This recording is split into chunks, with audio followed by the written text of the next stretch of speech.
What's up, everybody? I'm sitting down with an absolute legend in the fight game. I'm so excited to be here talking to you. You're one of the most influential people in the sport of MMA. You've trained and mentored some of the top tier Never talents. Never trained. I never managed, trained. right? Managed, yeah. Mr. Ed Soares, the CEO of LFA. So great to meet you. Nice to meet you too. How are you today? I'm great, man.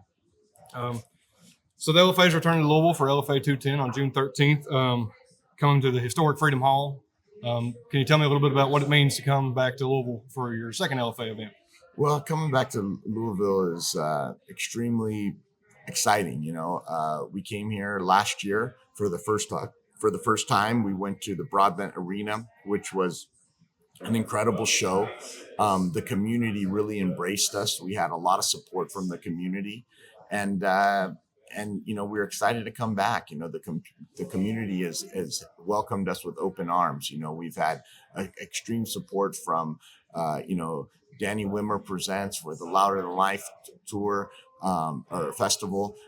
We've had support from Derby City Pizza. We've had support from the Louisville Sports Commission. It's just been really overwhelming and very pleasant to be coming back here and having the support of the local community, which is extremely important to us.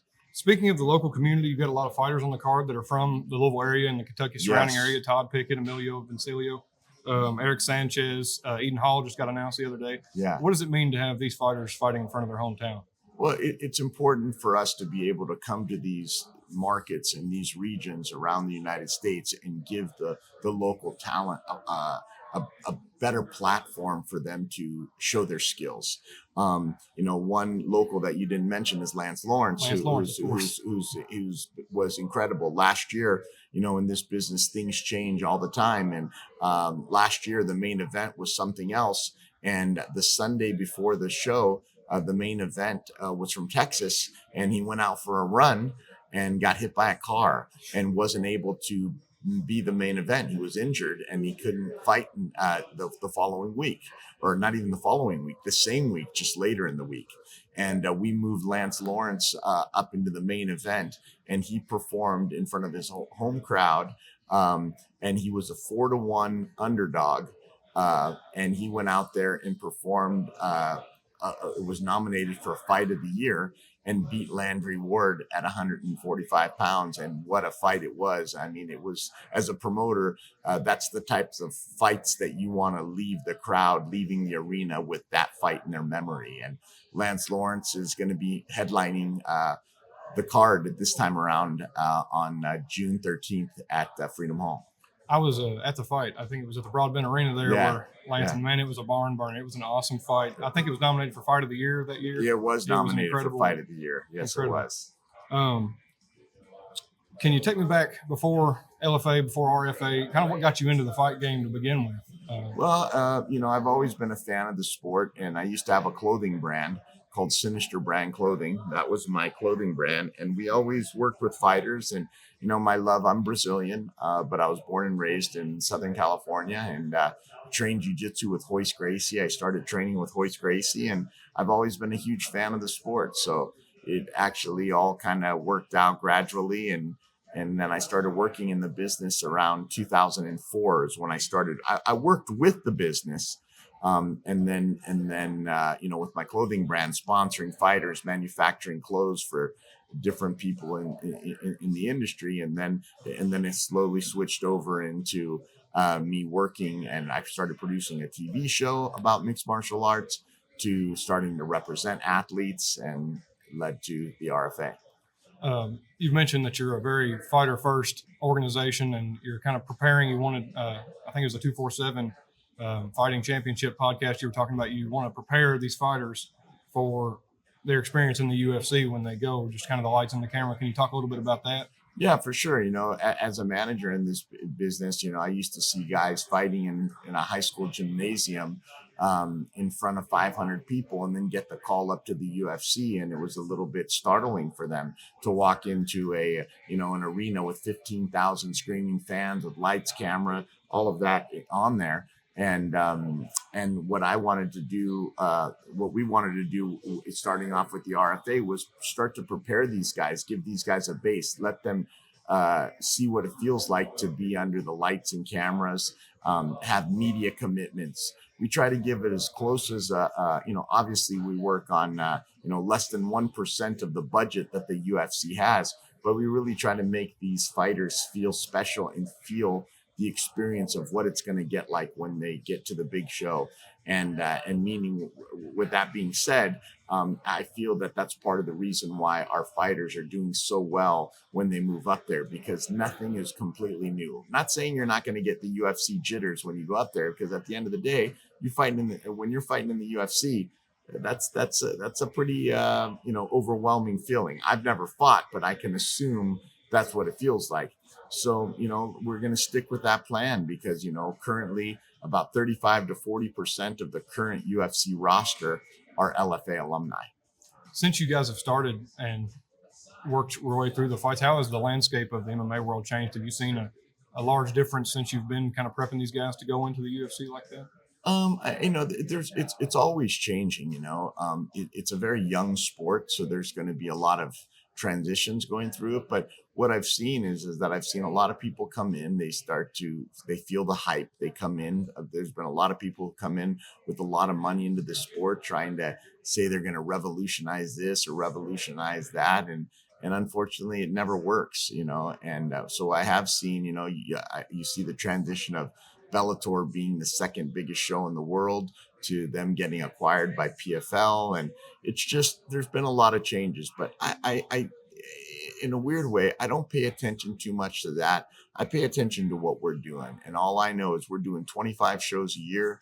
You know, Internationally, I do 6 shows. We're going to do 6 shows this year in Brazil. We're going to do 1 show in Europe, and we're doing 18 shows in the US, from California to New York and everywhere in between. So my focus is on that, and I just know that I want to keep doing my job well. And if I keep doing my job well, that's what I'm concerned about.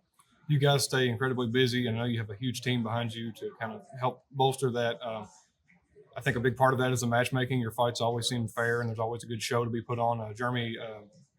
No, well, actually, our matchmaker is Mark Berry. Mark Berry. Yeah. And Mark Berry. No, it's always been Mark Berry. It's always been Mark Berry, and Jeremy Bjornberg helps us. Jeremy Bjornberg helps us in certain markets match fights, but the main matchmaker is Mark Berry. But Jeremy Bjornberg does a great job assisting Mark in making some of these fights happen. What characteristics do you think make a good fight matchup? I think having a fair fight, and also making sure, styles make fights. And Mark has always been very good about matching up the fights to make sure that, it's a fan friendly fight that people like to watch. And, like I said, styles make fights. And I believe that having the right fights make a difference. We always try to find what I would call win-win situations for both fighters. We always try to make fair fights because, in this sport is not like boxing. You're going to lose some fights here and there. It's very rare to see a guy go undefeated throughout their career. So what we try to create a fight where if either guy loses, yes, it may be a speed bump in your career, but it's not going to take you off the track. And that ideally is the types of fights that we try to put together. Oh, out of all the massive pool of talent you guys have filtered through to the UFC, what characteristics do you think are most important when looking for fighting talent to kind of progress through your organization? Well, I think there's multiple things, but I think obviously the way that they fight, the way that they market themselves, just the character of the people. But, we've had so many huge talents come through the LFA and shine in the UFC, from back in the old school days, from Derek Lewis to Holly Holmes to, Valentina, who just defended her title this past weekend, to Alex Pereira, Alexander Pantoja, Sean O'Malley, Brian Ortega, Brandon Royval, Brandon Marino. So many of these, a lot of them were champions, and some of them just passed through our organization. But I think there's so many different elements that there's just not one specific characteristic. I think everybody's different. Girls like Mackenzie Dern. The list goes on. Speaking of marketing the fighters, how has social media kind of changed the way that the fight game has evolved? Oh, social media has been a huge difference in the way things are marketed. I mean, everyone now pays attention. From the traditional media that was available before, social media has, in a lot of ways, changed the game completely. From it's so much more accessible, and it's so much more less expensive in some ways to be able to spread the word. Um, what is your personal favorite part of the job? My personal favorite part of this job is making a difference in these guys' career, um, and just being, I always explain it like if I look at an athlete and I look at their career as a block wall, a brick wall. If the LFA can contribute by putting a few blocks in that wall of success of theirs, that's what makes me happy. I like to make a difference in these people's career, and I believe that's what the LFA does, is makes a difference in a lot of these people's career. I think is an excellent way to put that. Is there anything that stands out as like the hardest part of organizing an event of this size? To There's so many, I got to tell you that at this point, we have such an incredible team. My business partners, Sven Bean and Mark Berry, and just the whole staff that works with us. We're doing this 25 times a year. So we have it down pretty good, but there's so many different adversities that we have to overcome from, it's endless. I mean, everything you can think of, it's that and more. So there's a lot of troubles, but one thing is that we do this 24 hours a day, 7 days a week. We love what we do, and I believe that's why we are the number one developmental organization in the world. And that's not even an opinion, that's factual. Statistically, nobody can say that they've done what we've done. I think Kentucky is a great place in the surrounding area to kind of build a market. I've just kind of, I'm new to the fight game coming Right. in, but I've seen over the last couple of years, just every local show I go to, or even when the UFC comes, the seats are packed.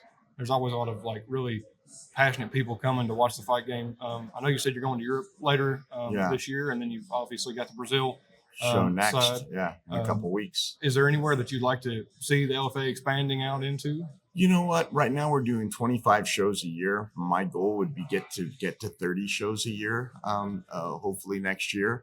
But really, I feel that everywhere we'd like to go, we're going.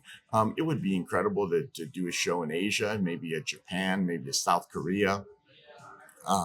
But as of right now, there's nobody out there other than the UFC doing the types of the quantity of shows and the diversity in locations like we are. So I'm very pleased with what we've done. We've done this completely started in grassroots. We've done this all ourselves. So that's what I'm really proud of.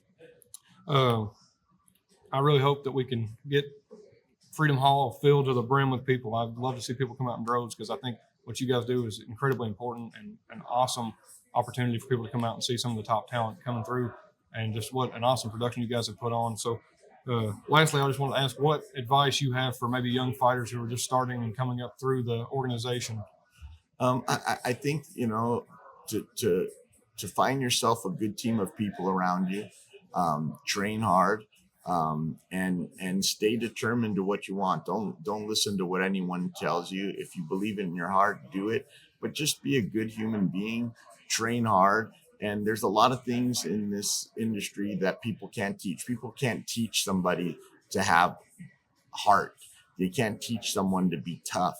They could always teach you how to jab, how to take someone down, how to submit someone, but there's certain characteristics of a world champion that it's either in them or it's not.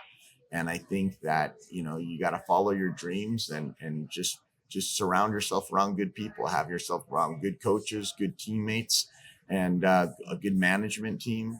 And that's it, man. It's a profession that nowadays a lot more people want to do.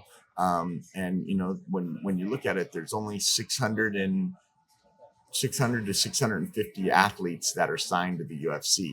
So you got to really work your ass off to be able to get to that level. So you got to stay determined. You got to be hungry.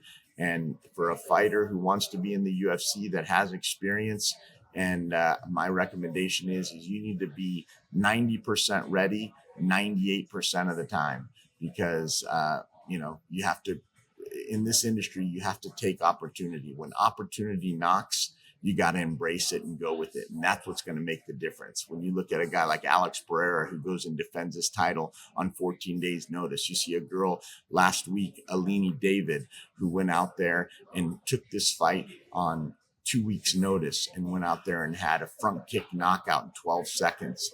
Those are the types of fighters that are going to make a difference. You have to be prepared to take opportunities, and you have to stay ready so you don't have to get ready.